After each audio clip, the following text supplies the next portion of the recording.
Since 2003, this is The Sports Source with your host, John Pennington. The Sports Source is presented by Junk Be Gone, Pipe Wrench, and the Garza Law Firm. The Sports Source starts now. Good Sunday morning. Thanks for joining us this July morning. It's good weather out there for now. Hopefully it'll stay that way, and hopefully you'll stay in for the next 90 minutes before taking advantage of it. You're in the Junk Be Gone studios with us here, and man, we got a good show for you today.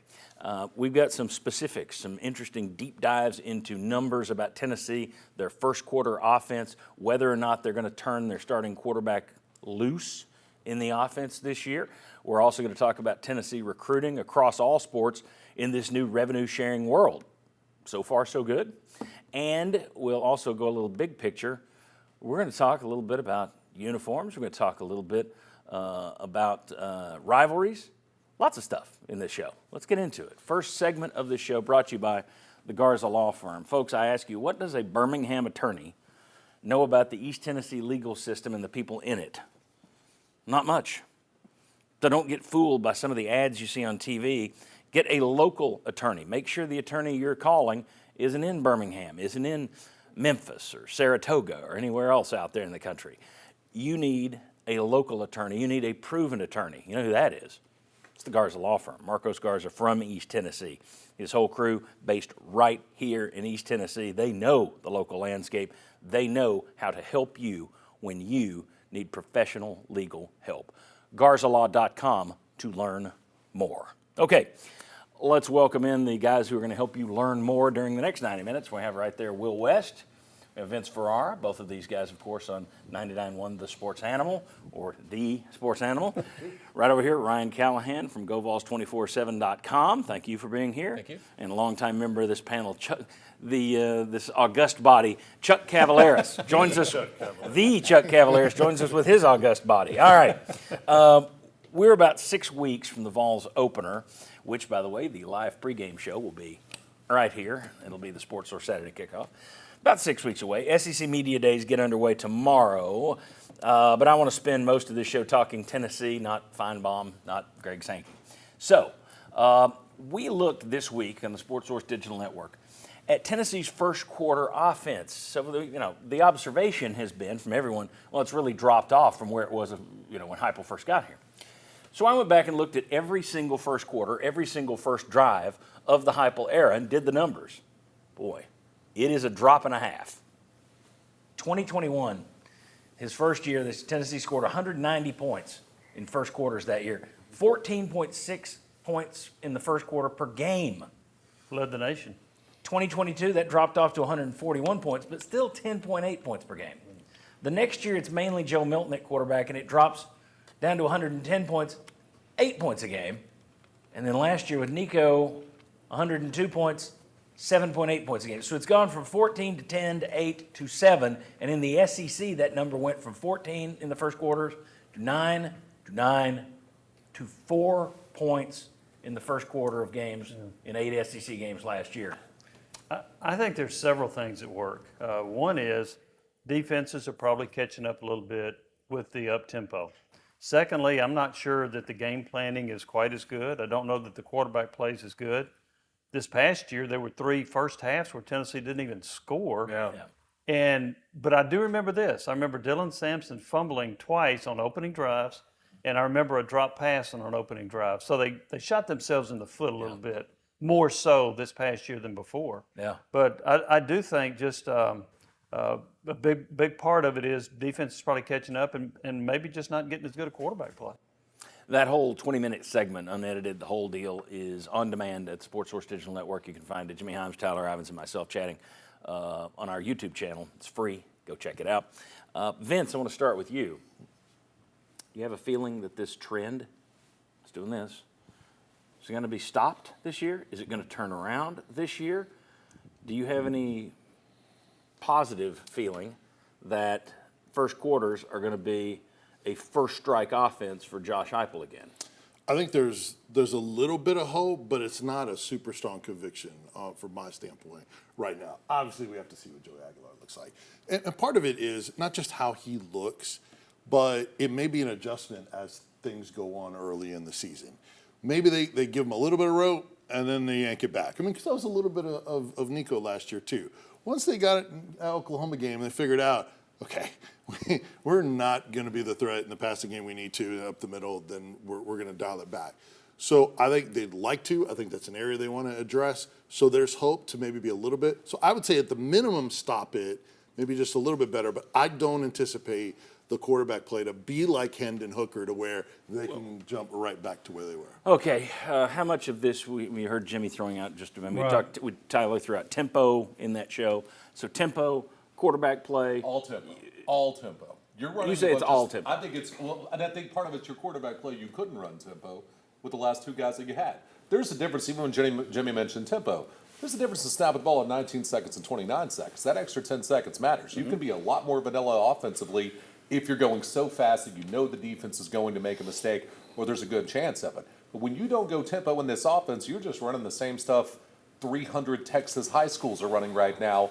And, I mean, any high school defensive coordinator in East Tennessee could come up with a game plan to at least slow that down. But when you go tempo, you force a defense to stay vanilla, and then you have an opportunity to attack something. But I think it's totally based on the personnel. If you have the personnel, one, that you trust, two, that can execute. Look, they are a downhill front-running offense. When you get a first down or you get 8 or 9 yards on first down, boom, they're running to the line. If you get penalties and it's 1st and 15, then you have to dial it back. So this is totally about their personnel and their trust in their personnel. You're right, the tempo is a key to their offense. They just have to have the right guy. Well, that's also. And I agree with the Vince there. The personnel probably meant they couldn't run tempo the last 2 years. I think it's a combination of probably 4 different factors. I think the overall thing is you're just not as explosive on offense in general. So if you're not as explosive, you're not going to be as good in the first quarter.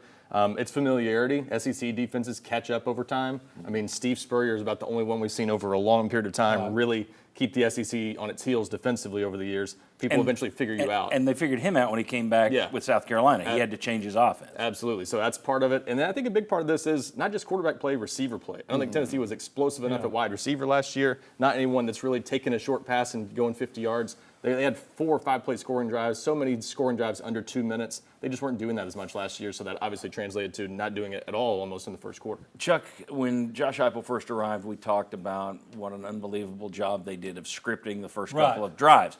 They would jump on teams, and here's the reason it's so important.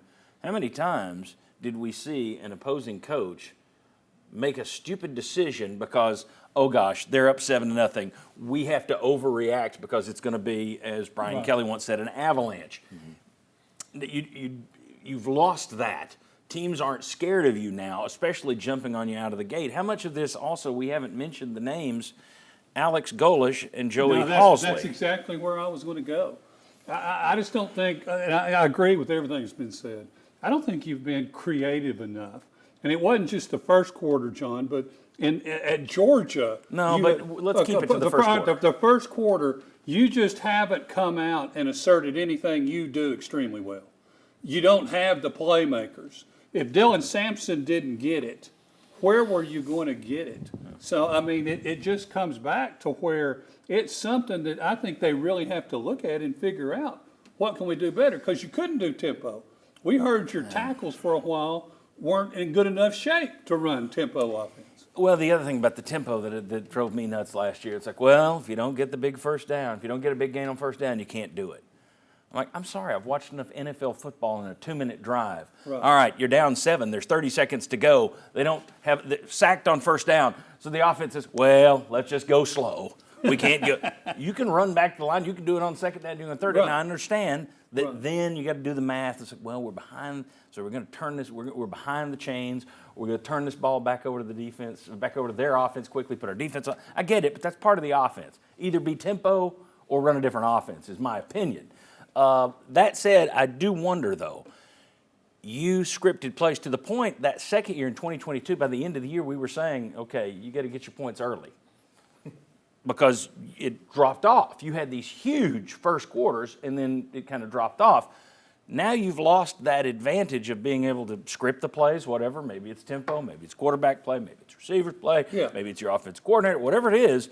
You've lost that love and feeling. You've lost that first strike, quick strike ability that really sets you up and put the fear of God into the other guys. And I don't know, I'm not confident you get that back this year. I'm not saying it's gone forever, but I don't know with a brand new offense, brand new center, who we don't know who that center is going to be yet, brand new quarterback. I think most of us assume it's Joey Aguilar, but Adam Sparks, who I think does a great job as a beat writer for the Vols, he makes it very clear in his opinion that it is wide open. Aguilar does not have the lead. It is wide open. I'm not buying that, but again, I think Adam Sparks does excellent work. So we need to put that out there because there are fans who email me and say, why are you just giving it to Aguilar? I don't know with all those changes that you're going to be able to jump back to what you were before. I just don't see that. Could the adjustment to the offense this year, bringing in Seth Littrell and helps going pistol? I mean, we saw Jeff Levy in this offense adjust it a little bit when he was the offensive coordinator at Ole Miss and then at Oklahoma. And he doesn't have the players necessarily at Mississippi State, so they ran it a lot more with the quarterback last year. But we've seen adjustments being made to this offense that Tennessee hasn't made yet. And so can Tennessee making those adjustments with this offense, can that be the catalyst that causes you to maybe be able to jump back on top of teams? And John, I think too, a lot of times you were letting the defense play downhill. Brian has talked about how there's no motion, there's no shift, there's nothing to make them at least have that split second of what's my assignment, what do I need to do? You need to get back to being a little bit more creative too, and not just try to do the same thing you've been doing. I think we'll see some different looks from them this year. So I think it'll rebound, but I'm not sure we'll ever see it at that level we saw it in 2021 and 22. Yeah, 14, 10 point, double digits. That was the newness of the offense to me. I think people have adjusted, and it's going to be hard to do that again. All right. Well, the interesting thing is, I guess it was the newness of the offense in the SEC because it was an old offense. Right. It had been around, and also I wonder how much of this is, and we've talked about it on the show, the more schools started hiring guys who run this offense in this league, I don't think that's good for you. If you're the only one doing it, and you're the only one we have to practice for, now if there's Mississippi State, Ole Miss kind of, Tennessee, hell, we see it every other week. We know what to do with this. We know how to deal with the tempo and everything else. Okay, when we come back, will the coaching staff allow whoever the quarterback is this year to be turned loose? Vince touched on that just a tad. We're going to get into that, and you're going to hear from Ollie Lane and Kevin Simon. They have some interesting takes on whether or not you can expect to see Joey Aguilar running, throwing over the middle, and doing all the stuff that Hendon Hooker did. Come on back.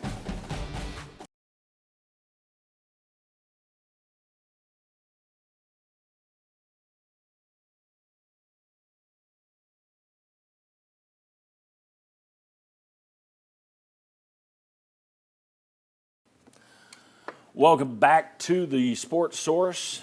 I almost said Sports Source Digital Network, Sports Source Saturday Kickoff. I got too much stuff. Welcome back to the Sports Source. This segment brought to you by A.G. Heins Company, Cultured Stone, Nudura Concrete Forms, all sorts of cutting-edge building materials that are cost-efficient and energy-efficient. Man, could that be any better? So when you trust A.G. Heins Company, you know you're getting the best in building materials. You're also getting 105 years of experience. They opened their doors in 1920. Now, I don't know about you, but a business that lasts from 1920 to 2025, that's a business I'll trust. And you can too. A.G. Heins Company in downtown Knoxville, right on Hines Street. Or you can visit them online right there. Okay, Tennessee's coaching staff didn't ask Joe Milton to throw a lot of passes over the middle. It looked like after a while they figured out he throws this 200 miles an hour and kind of high. Let's dial that down. With Nico, you saw him run the ball more in the two postseason games when they knew if he gets hurt, or it's the offseason, who cares? You saw him run more against Iowa and Ohio State than you did any of those games in between, really. So then turn those guys loose. Well, what should we expect from Joey Aguilar or Jake Merklinger or George McIntyre or some walk-on they brought in? What should we expect from Tennessee's starting quarterback this year? And Nico had a year in advance to learn the offense before he started playing, and they still didn't give him everything to run. Yeah. This guy's got, 106 days? They're going to give him everything. He's going to have full control of that offense, but yet Nico was here for 2 years and didn't. That makes me wonder what's the game plan for this year. How much are they going to allow Aguilar to run when you've got Merklinger and McIntyre behind him? If people are expecting, okay, this guy's a better fit than Nico, now we're going to get back to the offense we've seen before, There's a lot of limitations on that make me think maybe it's better by the end of the year. Mm-hmm. But I'm a little worried about the start of the year. I'd say you learn from your previous mistakes and you just cut it loose. I mean, there's nothing you're going to do by calling it safe because you saw what result they got you last year. You're scraping by teams that you should be destroying. How much do you think he's going to be turned loose? Probably not much. I mean, because you think about the previous 2 years, they didn't turn Joe loose until late in the season. You know, what it was, it started with like UT San Antonio with the 82-yard run. That's right. Just to kind of mix it up. And then obviously, same thing with Nico. I've always said that, that this offense would run best if you get that guy's legs incorporated. But it just depends on how big of a separation they see between Aguilar to the next guy, whether it be Jordan McIntyre or Jake Merklinger. But if their pedigree has shown you anything, probably not going to run them very much. Kevin Simon, Ollie Lane, Jimmy Heins, and myself, that segment's 25 minutes. Again, Sports Source Digital Network, you can find that discussion. There's a lot of numbers in there as well that also shows how defenses have adjusted. The amount of man coverage that you faced 3 years ago in 2022 compared to last year, it's off the charts. It has disappeared because people have figured out, well, let's just sit over the top and do the 3-3-5 thing on them.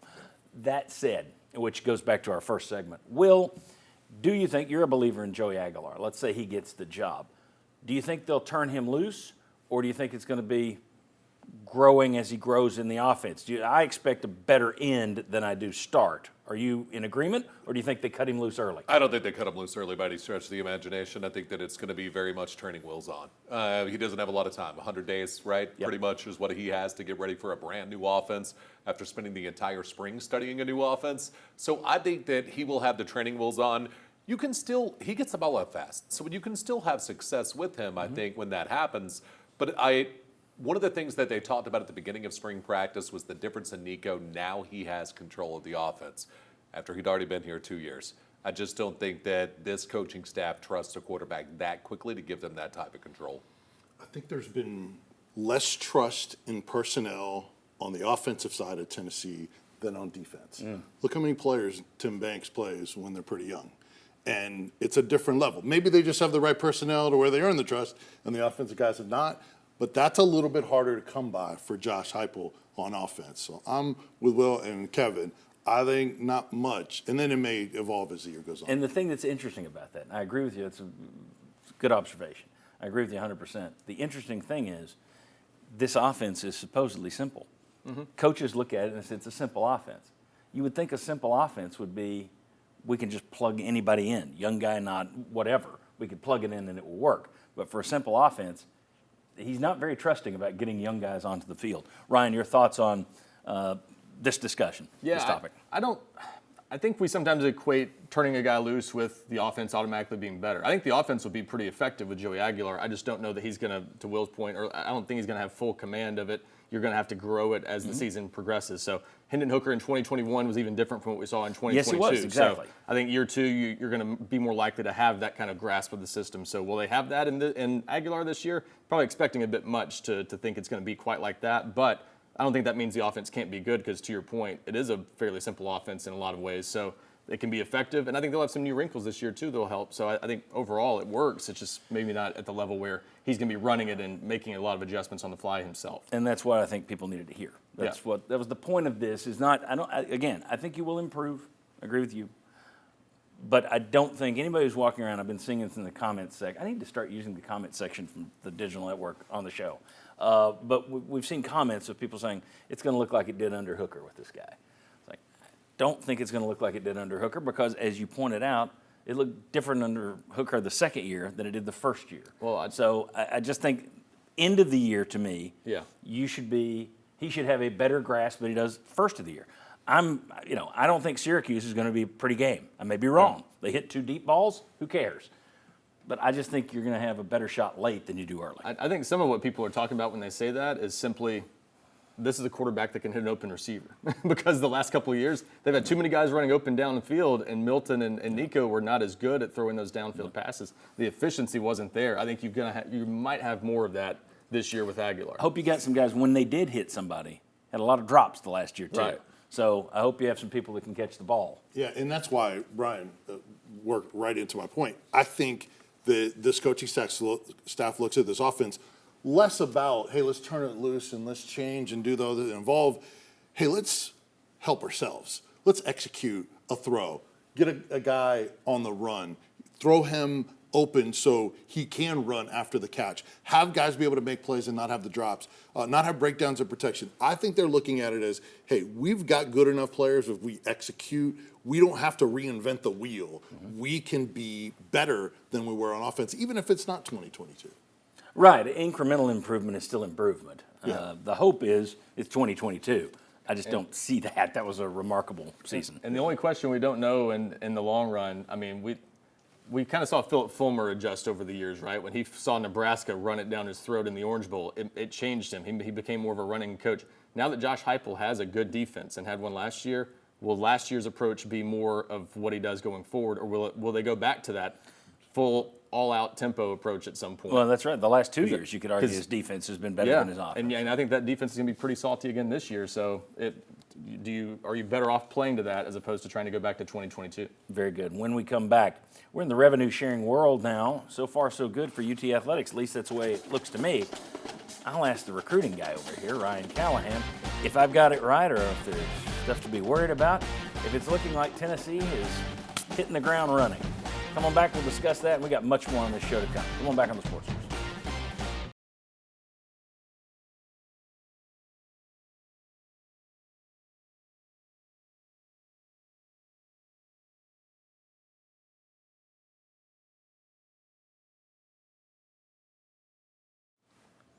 Welcome back to the Sports Source. This segment brought to you by Uncle Jim's River Cove Campground. They offer premium riverside and mountain view spots at their campground. Whether you want tent camping or RV camping, you're going to find no better spot than River Cove Campground. More amenities than just about any hotel in this area.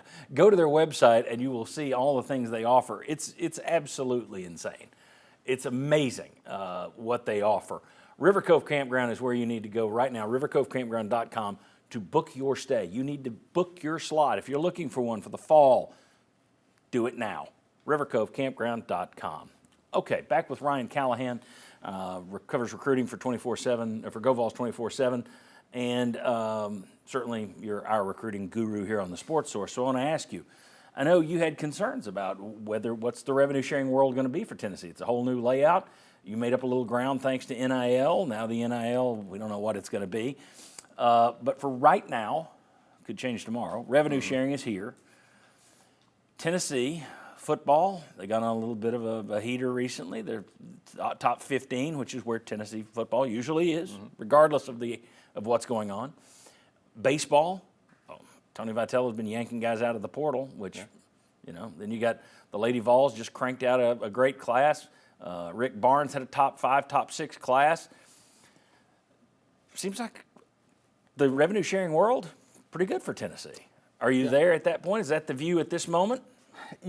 So far, so good. I think what you would have to say is, and this is kind of what I thought it would be, nothing's really changed on Tennessee's end. I think it's kind of been business as usual. For a school that's already had money in the NIL world, this is just a transition of how you're paying out the money, essentially. So, and I think a lot of schools also did some kind of prep work to make the transition as smooth as possible this year. That's kind of given some schools more money to spend. The things that have changed are around Tennessee, and that's kind of what we've got to wait and see long term. So the things that I said were kind of negative for Tennessee are more about you've got some schools beneath you that now have money. Can catch up. Yeah. You've got the Alabamas and Georgias of the world that have been complaining about this system because it doesn't help them that other schools can outspend them. Well, now they have the ability to spend a little bit more in some cases, and the playing field is long term maybe going to be leveled even more than it was. So there's some things on both sides that maybe could be bad for Tennessee, but how they're having to approach it, I don't see a lot of change. And that's where we still have to wait and see what this system's going to be long term, because so many schools, it seems like spending's either not going down at all or it's going up still in some cases. And a lot of schools are kind of saying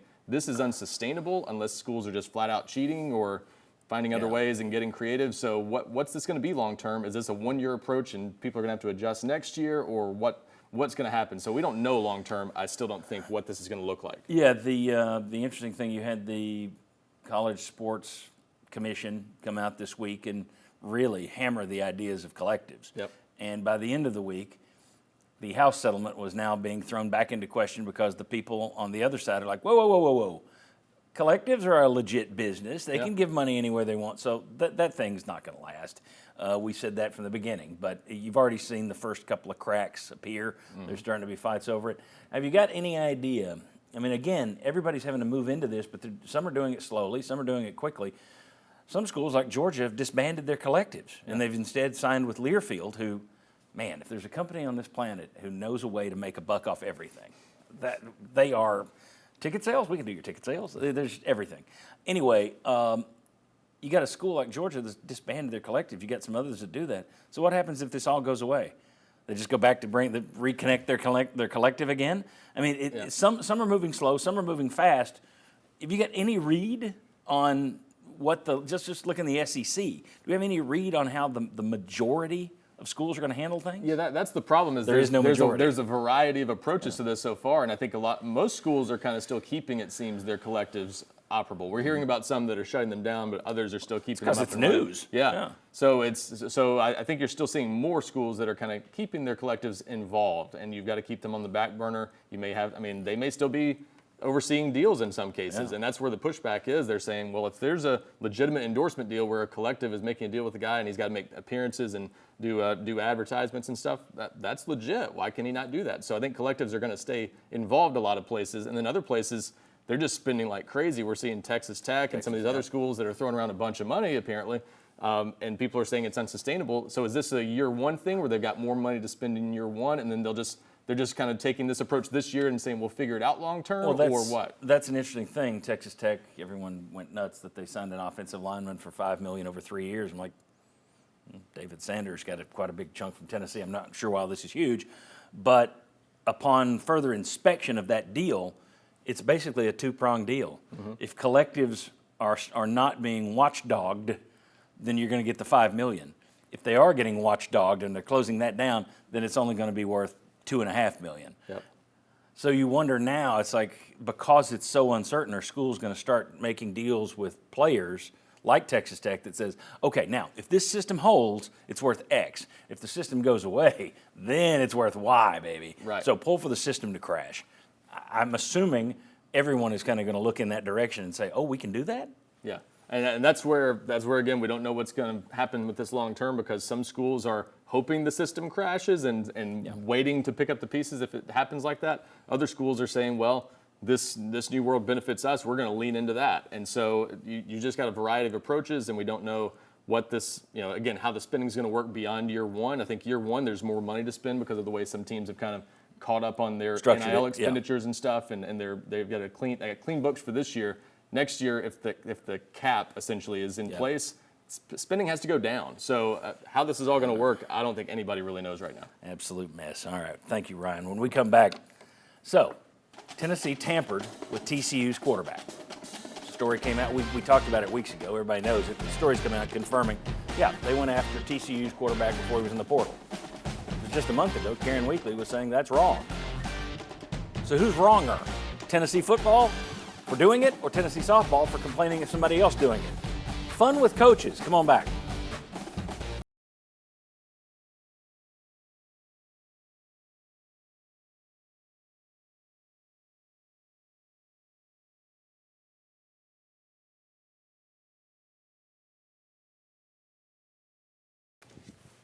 Welcome back to the Sports Source, the segment brought to you by Southeast Termite and Pest Control.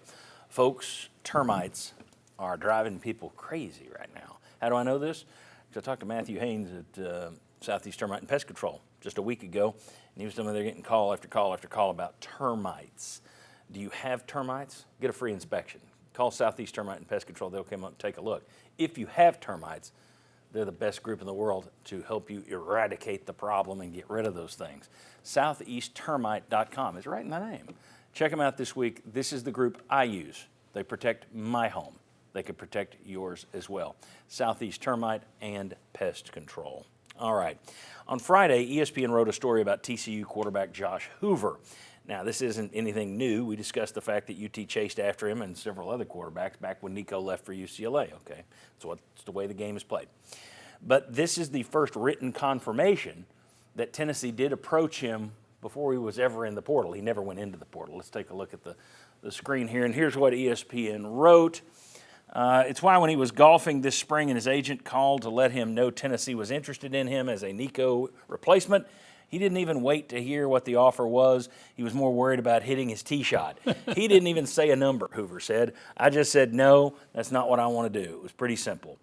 When Alex Hoover, Josh's dad, replays the same story, his voice gets choked up with emotion. He recalls his son telling him, what kind of captain would I be? What kind of player would I be if I left? I gave my teammates my word that I'd be back. Dyke said he never spoke to Hoover about Tennessee. He simply wasn't worried about him leaving. That's, of course, Sonny Dykes, the coach there at TCU. Okay, so that's one thing. But do you remember this? We talked about this on the show, and of course a lot of Tennessee fans applauded it. Why? Because Texas Tech came and got a Tennessee player. Karen Weekly said, I think we can all agree on two things. Women making money in sports is awesome and long overdue. Two, contacting players directly or indirectly before their season ends and signing them to NIL deals before they enter the portal is wrong. Money isn't the issue, tampering is. Okay, now, I'm taking out the caveat that I know you would throw out here, Chuck. The season. There's a little part in there that the season isn't over. Grabbing people out of before they're even in the portal, trying to lure them into the portal, right or wrong? In your opinion? Wrong. So Tennessee football is wrong here, not Tennessee softball for commenting on it. They came out looking terrible. That's one reason they came out looking terrible. He wasn't going to leave anyway. I mean, he wasn't available. He was, like you said, more concerned about hitting his golf shot than whether or not Tennessee's going to give him another $1 million. Yeah, that's true. That's not a great look that he wasn't interested. Right. So that's I feel real firmly about that. All right. So Chuck has a problem with the tampering, not the crying about the tampering. Everyone's tampering. No, Karen was wrong about that. She lost one of her second best player, and she got upset about it. I get being upset about it. Do we think that Tennessee didn't tamper with the Boise State softball players that transferred in here? They didn't. And by the way, show the proof. They committed during Tennessee's season. So it was also during the season that they committed that they were coming here. It was not during their season they committed. Everyone's tampering all the time. That's the game. So Karen was upset about it. And Karen may be an old school true believer that you shouldn't do this, but that doesn't mean that the people working on her behalf are those old school true believers. Everyone is tampering all the time. Karen's wrong. We're behind, so I'm not going to give my take. Vince, you then are the decider. Who was wrong here? Football for tampering, softball for crying about tampering? Just on the moral of it, I will say football, but it's part of the game as well. So I understand Karen voicing about it. You know, I thought maybe brought more attention to it, and then maybe people will look at her and say, well, what about your program? Kind of like you said, but I think it's just part of the game. Whether you have proof or not, it's just part of the game. But Karen didn't mention a specific school. She didn't say Texas Tech. No. So it could have been anybody. But it was the day of, so we all knew it was. Okay, so Chuck, you win. Thank you. Started, and Vince decided that football was more in the wrong. I was going to Cavaliers it, but I knew I'd get agree from your side. We're on the clock. There'll be no Cavaliers. Thank you very much. I appreciate that. All right. When we come back, The Athletic ranked college football's best rivalries. We'll tell you which Tennessee rivalries made their list and where they ranked. Come on back.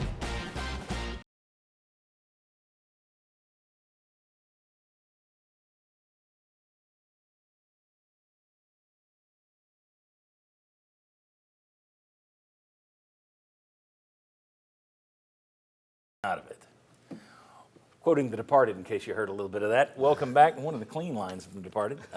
This segment brought to you by Madisonville Marine. Right now, it's the G3 Summer Closeout Sale. Goes through July 20th. G3 fishing boats with rebates up to $4,000, depending on the model. Just listen to this one. G3 Suncatcher pontoons with rebates up to $10,000, depending on the model. Madisonville Marine. Right now, the G3 Summer Closeout Sale. There's no better place to buy a boat, especially right now.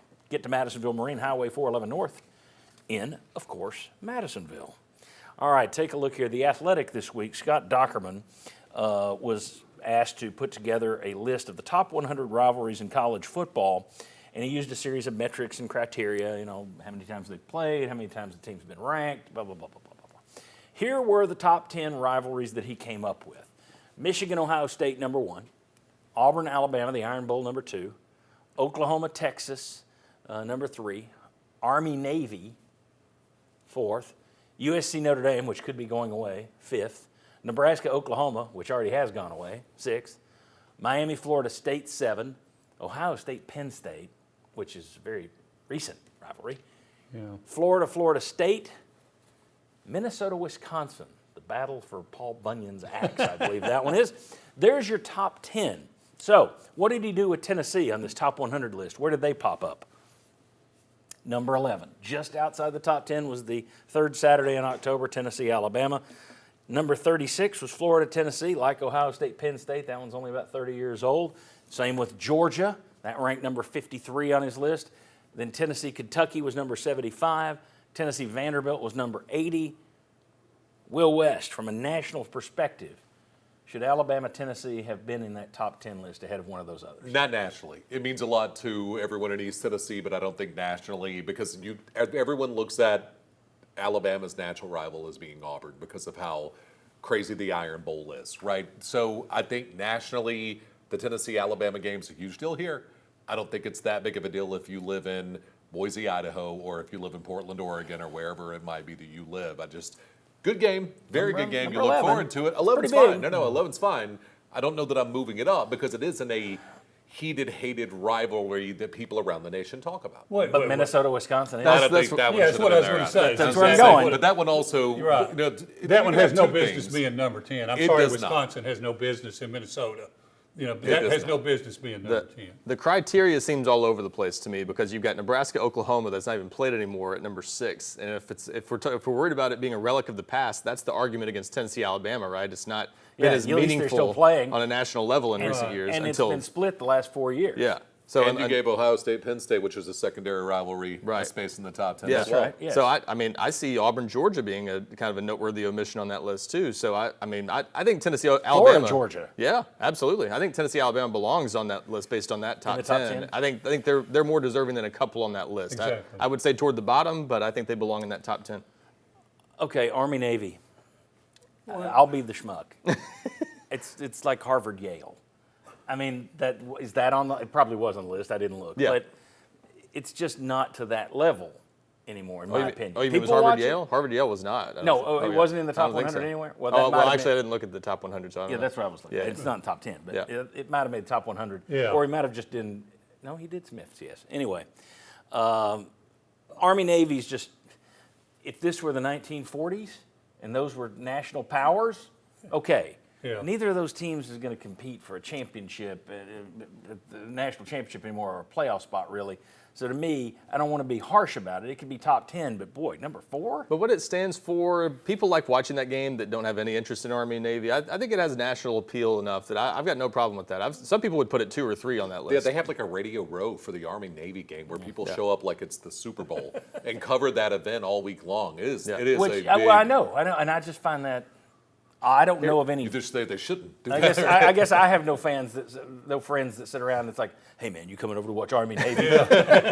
Well, here's my thing on Tennessee, Alabama, though. People smoke cigars after it now. That's people caught on with what was the players and coaches tradition for years, and the game actually has national credibility again. It was a top 6 matchup 2 years ago, or 3 years ago now. So it checks all the boxes now that Tennessee and Alabama are back being competitive again. I think it's a great rivalry. Well, it's older and longer than the Auburn rivalry. Yeah. Alabama refused to play Auburn for years. It was interesting. Nick Saban recently on ESPN was talking about the third Saturday in October. He said, "This is Alabama's rivalry. Right. This is the Exactly. rival. I was gonna is mention Tennessee not? He didn't say not Auburn, but the one that he said we care is Tennessee." And I just wondered, is that because you owned Tennessee more than Right. you lost For some to all those Auburn? years. Is that why you're saying, "Oh yeah, Tennessee's more important"? Well, Saban said, I have a problem getting my team fired up to play Auburn.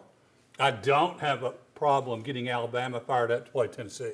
So he said, that's our rival.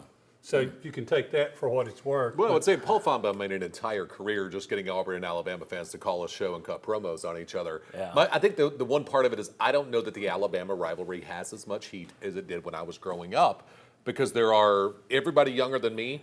Florida's the number 1 rival. So that's why I think that maybe I wouldn't put it in the top 10 compared to the cocktail party and Well, some other ones that interestingly, are we there. did this. I keep throwing to the Sports Source Digital Network, but John Wilkerson, Ollie Lane, and I did this recently where we talked about modern rivals, and Ollie Lane said Alabama was number 1 for him, which surprised me because it had kind of shifted to Florida. It's basically whoever's higher. Yeah. 10 years ago when Florida was winning national championships in Alabama, or 15 years ago when Meyer was down there before Saban had taken over in Alabama, it would have been Florida was probably your number one rival. It's whoever you can't beat at that moment. Right.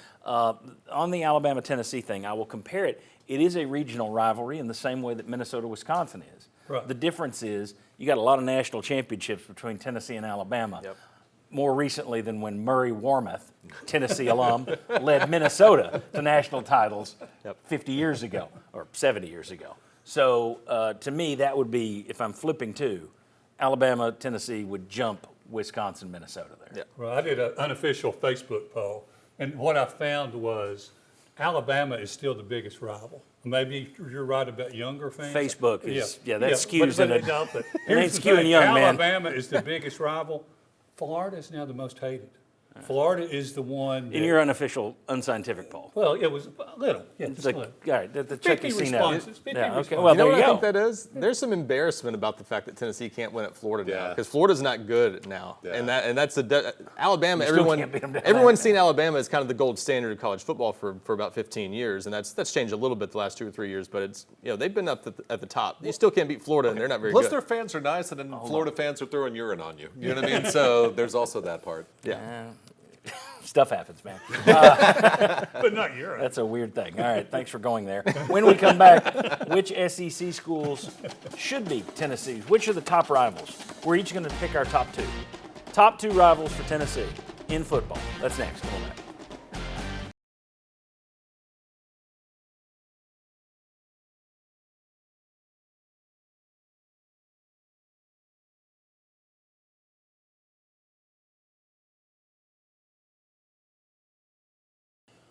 Welcome back to the Sports Source. This segment brought to you by Hearthside Bank. Are you trying to invest your money and create a retirement nest egg?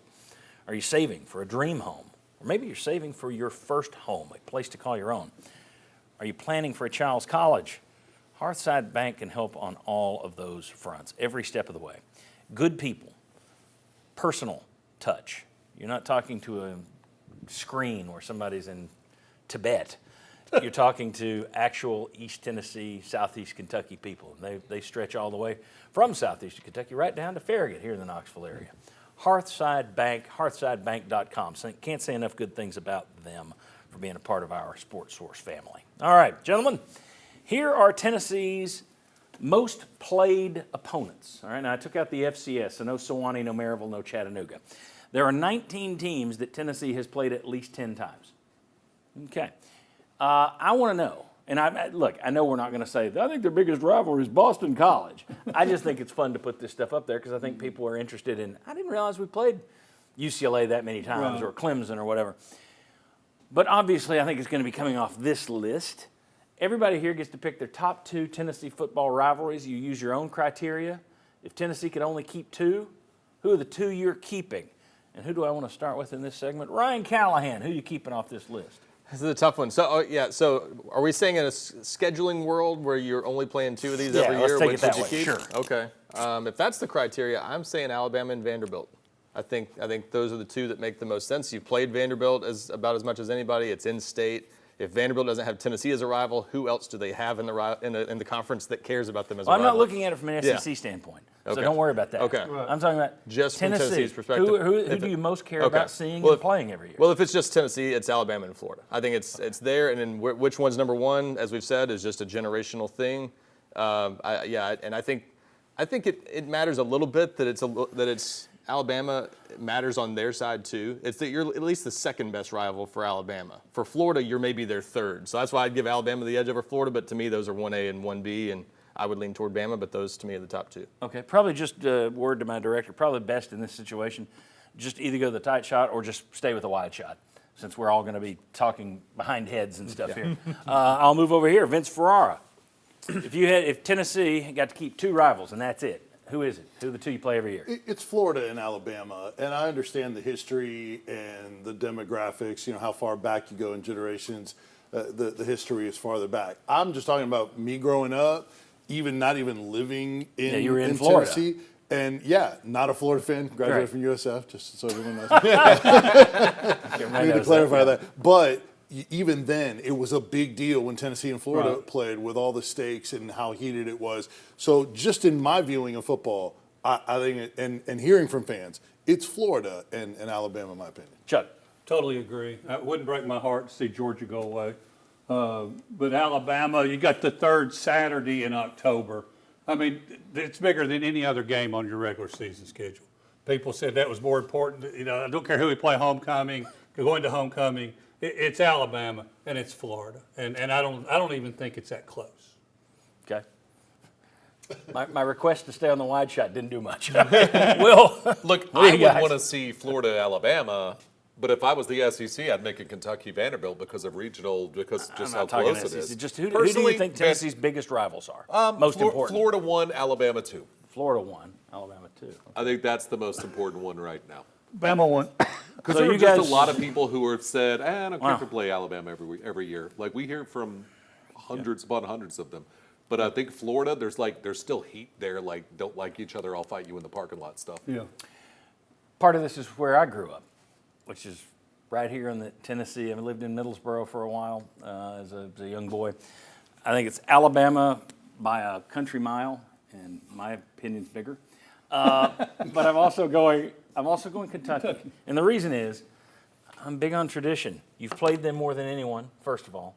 Second of all, it is a border. Now, you border all these states, but that's a long border with Kentucky. That is a border war up and down that line with Kentucky, and I've lived it. I know how much those two parties hate each other. Also, this, I think, plays a role in it. They're also your biggest rival in basketball. I think there's something to be said for, Florida, Georgia hate each other in both sports. Tennessee, Alabama, okay. It's not like Tennessee, Kentucky.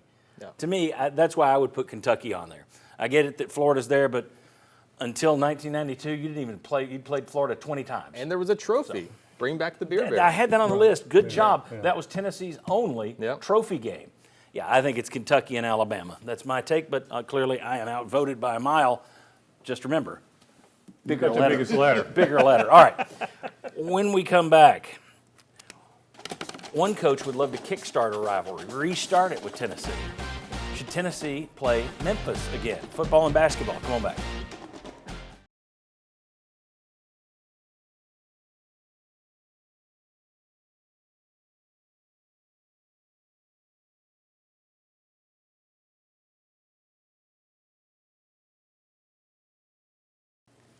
Welcome back into the Sports Source. This segment brought to you by Safety Systems. Summer is the time for travel. Be sure when you travel, your home is secure. How do you do that? Well, you do it with a security system from Safety Systems. And you can say this not only your home, your business as well, of course. You'll see that sign right there. It's a white sticker with the Safety Systems. It's on so many doors and windows of businesses across East Tennessee. Why? Because everybody trusts Safety Systems. VFL J.J. Surlis and his team can take care of your home. They can take care of your business with security systems that can't be beat.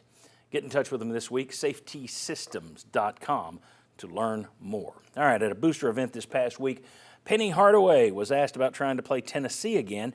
He said that would be a good one to get the UT rivalry going again. Rick Barnes has shown zero interest in that series since Hardaway took some shots at Barnes, even saying, if you remember this, he said that Tennessee's players were coming at his players with the fists clenched balled fists, up. yes. But he said, and then Barnes came out and said, well, it's hard on the refs when people are falling down all the time. So he said, I think it's kind of low class. He's trying to downgrade my guys for flopping. Rick Barnes, get the F out of here. Only he didn't say F. Very impressive. That's, of course, what weasels do, too. It's like, you said this at a press conference. He came out and said that the press made too much of it. Right. So you cuss another coach, say he's low class at a press conference, but it's the press's fault. Yes, the media's fault. Weasel, worm, dirt, scum, loser, dunce. But I'd kind of like to see Tennessee play Memphis. Here's my question. I understand Rick Barnes. If I were him and Penny needs that game more than Tennessee does, Yeah. I'd let him sit over there and stew. Right. I get that.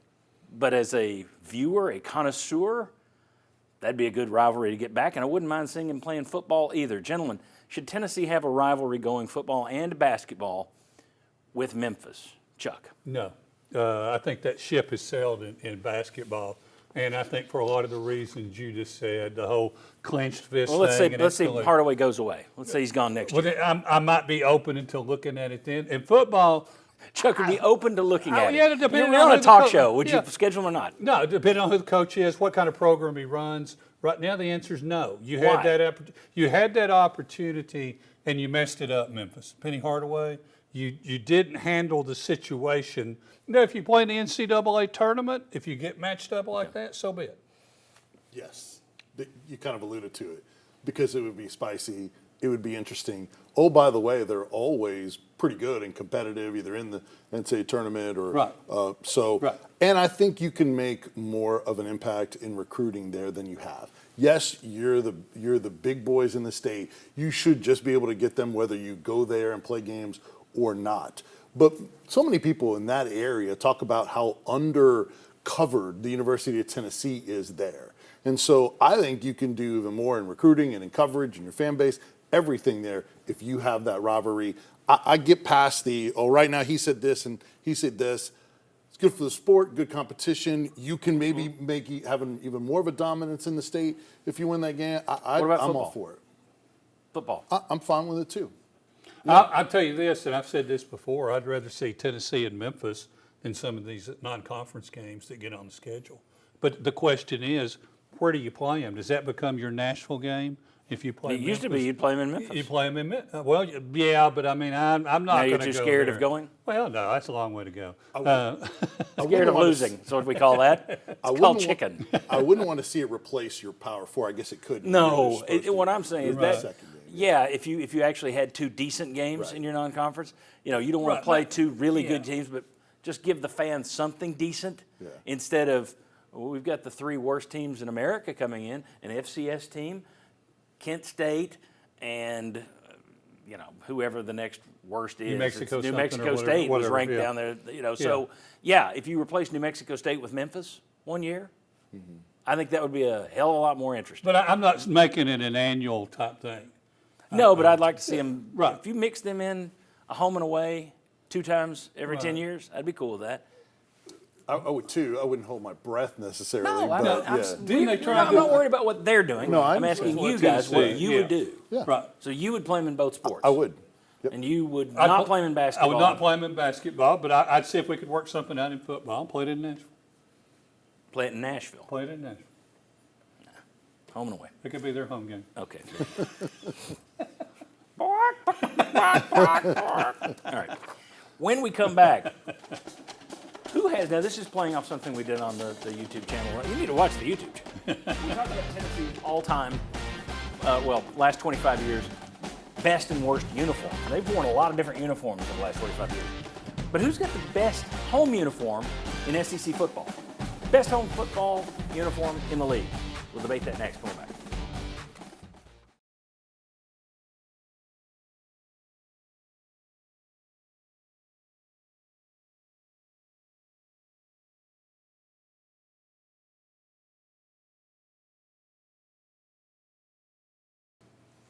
Welcome back. Sports Source, this segment brought to you by Games and Things. Hey, if you watch the digital network, then you've seen how much I love Games and Things. We have a complete bar stool set, 2 pub tables and the stools that go with it, poker table, a Pop-A-Shot with Tennessee branding right on the side, the Tennessee logo, a shuffleboard table, even a jukebox, dartboards, Boss Toss, and you can get all that and more when you go to Games and Things. Get down and see their incredible showroom at the corner of Lovell Road and Kingston Pike this week. Scott and Lisa Mellon do a tremendous job down there. And let me tell you, if you think we've got a ton of stuff, you won't believe what they've got down there in their showroom that you can take home and make your home the funnest home in town. OurGameRoom.com to learn more. All right. I just love the orange jersey, the white pants. That's the number one look for me across the board. Now that's what I wish you'd do. Just everybody go back to one uniform. Don't even have 2 uniforms. Just everybody go back to wearing colors because we all got color TVs. There's no reason for one team to wear lights and one team to wear dark. And I agree with you 100% in terms of, because when Tennessee plays Alabama, there's normally a game where Tennessee's wearing orange and Alabama's wearing crimson. It happens in baseball. Tennessee wearing orange, Kentucky's wearing blue. There's absolutely no reason not to do it. So that's got to be a part of any jersey conversation I'm a part of. We're so far down. You've got ways to identify there's no reason to set that aside. Let the teams wear their school colors against one another, same game. That's John Wilkerson, Kevin Simon, and Ollie Lane. We're also in that show. It's about a 45-minute show on our YouTube channel for free and on demand right now. We all talked about Tennessee's uniforms. The Smoky Grays were unveiled last week, so we did a show where we went back and looked at all Tennessee's different uniforms. And there have been a bunch of them. People forget the huge stripe that Adidas put them in the 2002 season. They went back to the thin stripe on the helmet. We break all of that down, and you'll hear the players talk about which ones they like. Ollie, all of them. Which ones they don't like. Kevin, anything with Adidas. It's an interesting deal. Including the old ones in the 90s where the names were huge if you had like a 4-letter name. Yeah, they just stretched it. So we go back and we show you all those uniforms, but that got me thinking, what is the best home uniform in the SEC right now? And look, if you really believe it's Tennessee, that's fine, but please don't pander, Chuck. Don't pander for the sake of pandering. I'm not a panderer.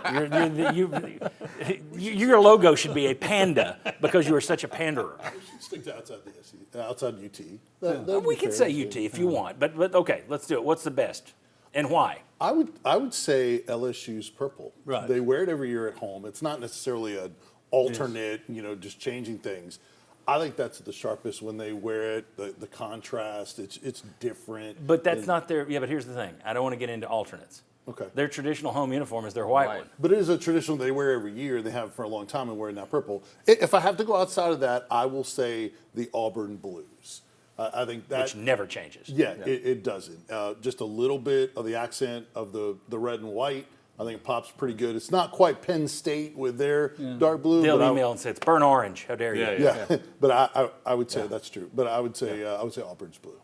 Okay, Chuck. I'm not a panderer. Definitely Tennessee orange at home, the orange and white. It's so distinctive, you don't need to tinker with it, right? There's schools all over the country that wish they could have that kind of marketing, that type of brand. Texas with their burnt orange, no. Don't step on toes. Okay, let's step on toes. But that's just with the Power T and the orange home jersey, yes. Auburn, I think that is a clean really? look. I did not expect two Auburns. Really clean look. The blue with the white with the burnt orange looks fantastic. So the accents are there in the right way. I also don't like to wear red, and I look like Kool-Aid and orange most of the time. Burnt orange, so I'll say that it's the blue with Auburn. I think is the best looking home uniform in the SEC. And they change. I mean, that thing stayed. We got blue and white at home. We got all white on the road. Yep. That's it. They went back a couple of years ago and barely changed the size of the logo on their helmet. Something Tennessee needs to go back to a big T, please, not the stamp. But Auburn just tweaked theirs a little, and fans went nuts.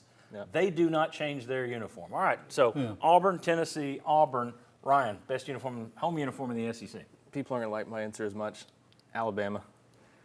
It's a classic, traditional look. I love Penn State's uniforms, the simple two-color look. It's much. Penn classic. State is vanilla. It's vanilla, but it's a good vanilla. There's a reason you to know keep who it. it is when you see it, though. That's what I like about Alabama. So I think Alabama, that's number one. Auburn's in my top three, though, and I think Tennessee's the other one in the top three. I think those are the three best in the SEC. All right. I've got, it's funny, I've got two of those the same. Tennessee would be number one if they'd stick to what they should be wearing. White helmet, orange jersey, white pants. When you wear, this week it's black, this week it's gray, this week it's all orange, this week it's summit blue, I never get the I never get the typical traditional UT uniform. You play 12 games in a season, you only see the traditional UT uniform 4 times? That's stupid. I'm sorry. You want to wear alternate stuff, do it on the road, where I don't care. But to me, Tennessee would be number one because it's a unique color, as you say. Alabama is my number 2. Tennessee's 3 because they mess it up. Alabama's number 2. My number 1, why I said don't step on toes? It's another school with orange that never touches their uniform. Texas. I hate the color too much. I see it and I go, oh, Texas. I know it immediately. I don't hate the color. To me, there are a lot of people that hate Tennessee's bright orange when you read that national reviews of, well, they look like they're out hunting and that kind of stuff. So those oranges, to me, cross out each other. I don't have a problem with either one. I like them because they're unique. Nobody else wears them. Texas never changes their uniform. For all the talk, well, you have to do this for recruiting. Really? Texas seems to recruit just fine. Alabama seems to recruit just fine without wearing purple, green, chartreuse, and polka dot. But also, I thought this was good, and he got ripped for it when he said it. Let's see what Texas AD Chris Del Conte said about those uniforms. They asked him about alternate uniforms, and he said, if God wanted multicolored sunsets, he'd have made them purple and green, but he didn't. They're burnt orange. Oh. It's not old, it's not stuffy, it's Texas. It's the best. I wish Tennessee had an athletic director who thought like that. Bravo. Very good. One dark horse that didn't get mentioned that I want to throw in, Ole Miss deserves an honorable mention. I think that actually was number one on one list. But which one? My problem is they've become Oregon. If you could use the powder blue, that's number one on the whole list to me. But okay, right. Yeah, I like a really the good dark one. blue better because it's their tradition. But I like both, so I would have them maybe number If Kentucky went back to the Kentucky uniform we saw there, just white, blue, white. Yep. They'd be on the list. That's a good-looking uniform too. Yeah, but they never wear anything like that anymore. And if you like Auburn, I think and I wouldn't vote for it. Florida is going to be up there, and it ranks high in some things just to the mixture of colors. No Georgia. Not just one, No Georgia. I don't really like Georgia's, honestly. The red and gray, the silver breeches? I don't like any red uniform ever. So no to Alabama, no to Georgia, burn them all. Interesting, we got the Auburn stuff in there. I like Vanderbilt a lot, too. Normally, I just think they've kind of messed with them too much in recent years. Those colors are hard to mess up, though. Black and gold usually look pretty good. I like what they're wearing now more than what they've worn in the past, personally. I think the logo looks pretty good. I think we should be appointed to the uniform police. I think we should be. That's fashion police, baby. Yeah, nothing wrong with that. And here's the thing. I'm going to get all kinds of angry emails. How dare you give your opinion? My opinion is. We all got different tastes. So when we come back, LSU is looking for permission to change their jerseys, add a little advertising. What do you think about that? We'll see if anybody on this panel has a problem with it, likes it, loves it, hates it. Come on back on the Sports Source.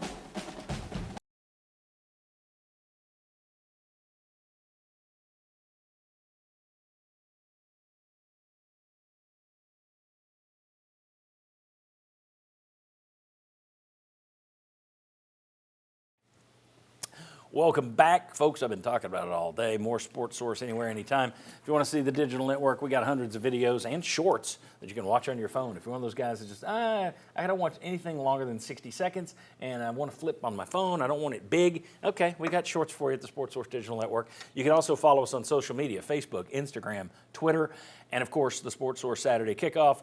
1 hour of Vol coverage at 11 a.m. every Saturday, and this fall it goes back to being a pregame show each week. LSU, Vince likes their uniforms. I do too, by the way, just to be clear. LSU trying to get a rule change so they can put advertising on those pretty uniforms. But advertising logo patch right there on the uniform. Thoughts? I'm good with it. I don't care. I don't understand why every part of this, we talked about it off the air. I'm an EPL fan. I have AIA on the front of every Tottenham Hotspur jersey that I have. So I don't care if you lose the number on the front, lose the name on the front, and just put an advertiser on the front that fits within the color scheme. It literally does not affect your watching experience whatsoever. So you might as well get that money. Okay.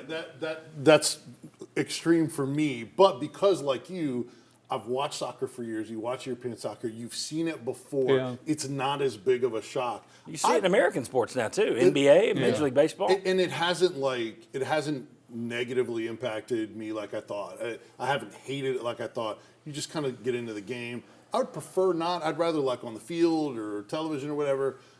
But it's not a big deal, so I could get it. And Chuck, what I saw, LSU's looking at doing it for all sports, right? Not just football. Right. So I want to know what you're going to get to make this change. I want to know how much the university is going to benefit financially. How much are we selling our souls for? How much are we selling out? Because if it works and it makes sense, I would reluctantly go along with it. But otherwise, no. Well, I don't ever want to hear anybody who says, I like the smoky gray and I want black and let's do one that's purple and upside down, and then come back and say, I don't want advertising on our logo. If you don't care about tradition, you don't care about tradition. So anybody out there right now, that's a line too far. No, it isn't. You've already crossed that line with your gray crap and your black crap. Ryan. I think it's not a big deal, but it depends on the price. If I'm just getting $500,000 for this, I'm not doing it. That's not worth it. I mean, every athletic director in the country is going to want to do it because they're going to say it's a new revenue stream. Why would it be? But I don't like that. I think it's got to be worth. If it's a seven-figure, pretty good amount, sure. I mean, you got to pay the bills somehow. $500,000 may be the difference between you getting a offensive tackle or not when your budget's in the 9-figure No, range. I'm just I saying that's another mean, $500,000 to offer some kid. Okay, let's take it to another sport, baseball. $500,000 go a long way. But again, they get their GM though. It's not like they'll actually use it for players. Right, They're it's a gonna salary just line cap. their That's own the point. pockets It's with a, it. there's a salary cap. Are you going to put Well, something that on the ain't power gonna- team? that's not going to last. But the money internally you can only spend so much of that. So it doesn't really help you in that way. No. And how does it look? Does it like really pop and there's a tremendous contrast? And It needs to be like the NBA, where Right. it's kind of the They one blend. color, simple, as opposed to Yeah. the one that stands out to me is just hideous. Is that the Braves have the yellow, bright yellow patch, Quick read or whatever. Yeah. Whatever, quick creep. I thought, yeah, that's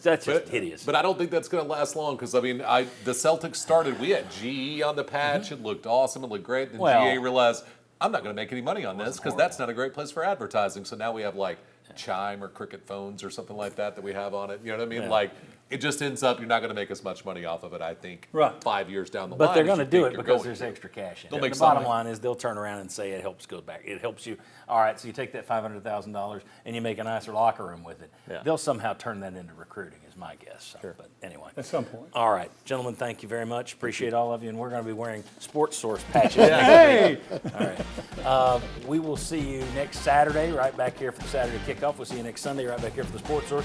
We'll see you all week at the Sports Source Digital Network. Have a great weekend. Thanks to our sponsors. Get out and visit them.